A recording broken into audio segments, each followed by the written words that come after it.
देखो, सबसे पहली बात हमारी कमजोरी क्या है, हम परेशान हो जाते हैं। संसार में देखो तो परेशान, परमार्थ की तरफ देखो तो हम परेशान हो, ये हमारा आदत स्वभाव बन गया परेशान होना। थोड़ा सा धैर्यवान बनो, गंभीर बनो। कोई इस भारी से भारी विपत्ति में परेशानी स्वीकार करके विपत्ति से थोड़ी निकला जाता। सुलझो, ठीक है, ये विपत्ति आई, समस्या आई, इसका समाधान होगा। ऐसा थोड़ी कि हमें नष्ट कर देगी। अगर अभी हमारी बड़ी हानि हो जाती है, हम कल इससे बड़ा लाभ प्राप्त कर सकते हैं। हमको एकदम बिल्कुल गंभीर रहना है, इतने कमजोर नहीं बन जाना। अब वो गए तो क्या होगा, अब वो वस्तु गई तो क्या, पद गया तो क्या होगा। प्रयास किया था, ये पद मिला था, इससे बड़ा पद प्राप्त करूंगा, मैं इससे बड़ा महान बनूंगा। ठीक है, एक बार गिर गया, गलती हो गई, दंड भोगूंगा, फिर इससे ज्यादा संयम में रहूंगा। बिल्कुल मतलब एकदम फ्रेश दिमाग रखना चाहिए। और अपने लोग क्या है, जरा सी बात में एकदम पछड़ा कर लेते हैं, एकदम कमजोर हो जाते हैं। ये बिल्कुल ठीक नहीं है। हम जीवन भर की यात्रा की बात कह रहे हैं, भारी से भारी कष्ट में भी मुस्कुराना, तो हमें बल मिला है, हमें भगवान की कृपा का दर्शन हुआ है, हमें उनका दुलार दिखाई दिया है। अगर ऐसे तो भाग जाते हैं, फिर परमार्थ में थोड़ी चलना होता है। आज जो आप सुन करके लाभ लेने की चेष्टा कर रहे हो ना, ये केवल प्रवचन नहीं है, ये जीवन है। अगर ये जिए ना होते ना तो ये इसका प्रभाव नहीं पड़ता, फिर वाणी का प्रभाव नहीं पड़ता।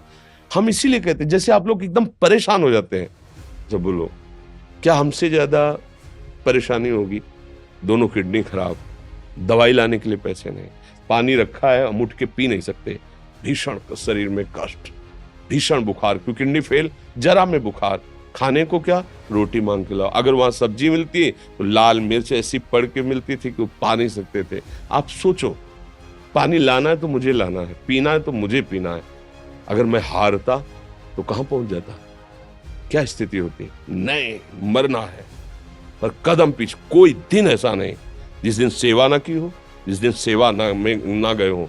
गुरु जी की सेवा में जाना है, पहले अपने को स्वस्थ साबित करना है, नहीं वो सेवा ही नहीं लेंगे।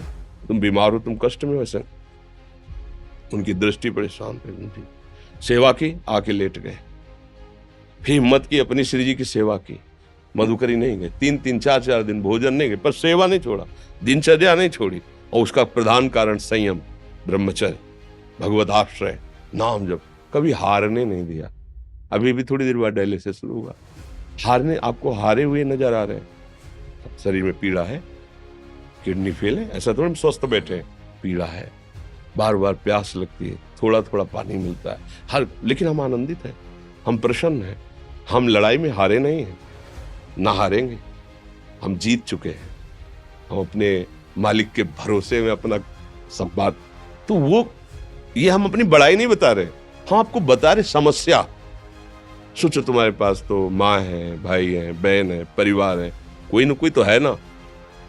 मेरा किसी ने कभी जीवन में ध्यान भी नहीं दिया। क्यों?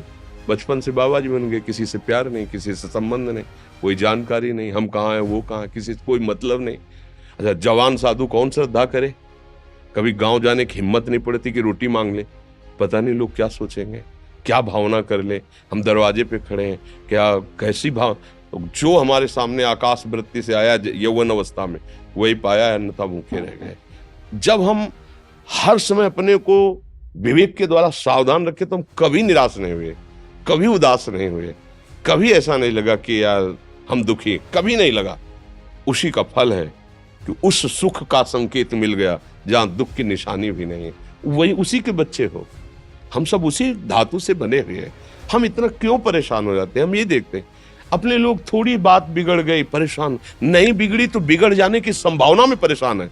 आज सुख है लेकिन कल सुख छिन जाएगा, तो हम आज के सुख में सुखी ना होकर कल के दुख की आने की संभावना में हम भयभीत हो। मतलब क्या हमारी सोच रह गई? हमको इतना बलवान बनना है कि सुख और दुख दोनों हमको छू न सके। भारी से भारी सुख की व्यवस्था है तो अहंकार नहीं, हर्षित होकर किसी का अपमान न करे कि हम धनी, हम पदाधिकारी, अमुक। भारी से भारी दुख आया तो हमें किसी के सहयोग की जरूरत नहीं, हम फिर अपने कदम बढ़ाएंगे, हम फिर जुड़ी हुई अपनी भावनाओं को सजाएंगे। मस्त जीवन एकदम। तुम अविनाशी के बच्चे हो। शेर का बच्चा भेड़ों के बीच में फंसकर म्यों म्यों बोल रहा है, बस अगर दहाड़ना सीख जाए तो कोई भी उसे परास्त नहीं कर सकता। ऐसे भगवद अंश, तू प्रपंच में फंसकर अपने को इतना दीन क्यों देख रहा है? तू ऐसा है कि भगवान के दिव्यास्त्र में भी ताकत नहीं तेरे को मार सके। तू अविनाशी का अविनाशी बच्चा है, विनाशी भोगों को, विनाशी शरीर को मैं मान के इतना भयभीत, इतना दुख, ठीक नहीं। ये सबके लिए, केवल एक के लिए नहीं। आप समझो, आप लोग सोचते हैं हम गृहस्थ होकर भला ऐसी स्थिति कैसे। जनक जी सुखदेव जी के गुरु हैं और राजा हैं, महल है, रानियां हैं, नौकर है, चाकर। क्या सुखदेव जी जिनके शरीर में लंगोटी भी नहीं है, दिगंबर, परमहंस, परमहंस के गुरु है जनक जी जो राजा हैं। समझो, आप ऐसा ना सोचे कि हम नौकरी कर रहे हैं, हम संसार में, हम गृहस्थ हैं, हम आध्यात्मिक की ऊंचाई पर नहीं चढ़ सकते। नहीं, आप एक सरकारी नौकरी या आप किसानी या व्यापार करते हुए आप एक अध्यात्म की ऊंचाई में चढ़ सकते हैं। और अध्यात्म ही है जो तुम्हें इस माया के दुख सुख से ऊपर उठा सकता है। दूसरा, चाहे जितनी संपत्ति आ जाए, आप सुखी नहीं हो सकते।